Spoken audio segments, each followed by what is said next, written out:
I'm talking to you today about my top 3 most disturbing asylums.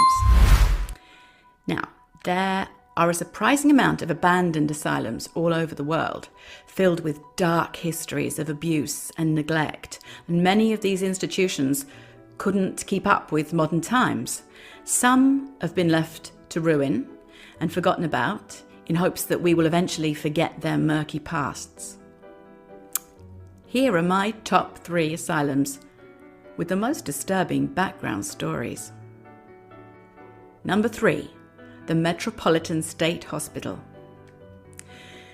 The Metropolitan State Hospital was located in Massachusetts and opened in 1930.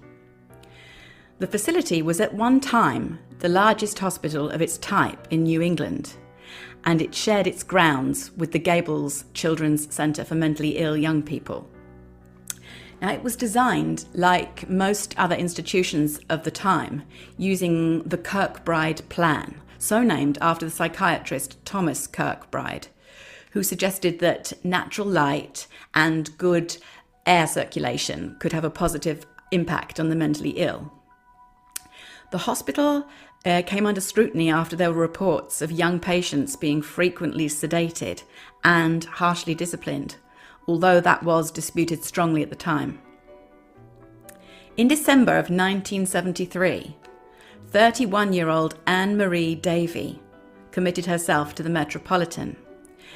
A diagnosed schizophrenic, she had been in and out of hospitals in Massachusetts and Maine since the age of 15, and she was also recorded as having mild learning disabilities. On August the 9th, 1978, Anne-Marie was granted permission to walk in the hospital grounds freely without an escort. Now, by the afternoon, she had failed to return to the ward and was so reported missing.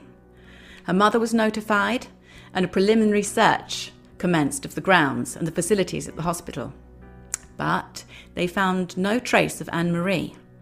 But they discovered on the grounds evidence of a makeshift shelter filled with clothing and linens. However, within 24 hours, that tent was torn down and the contents sent to the hospital laundry before anything could be included in the investigation report.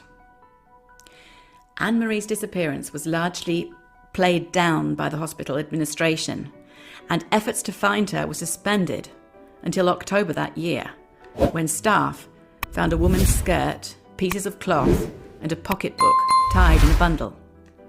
And alongside that, there was a bag containing sunglasses, a hatchet, and photographs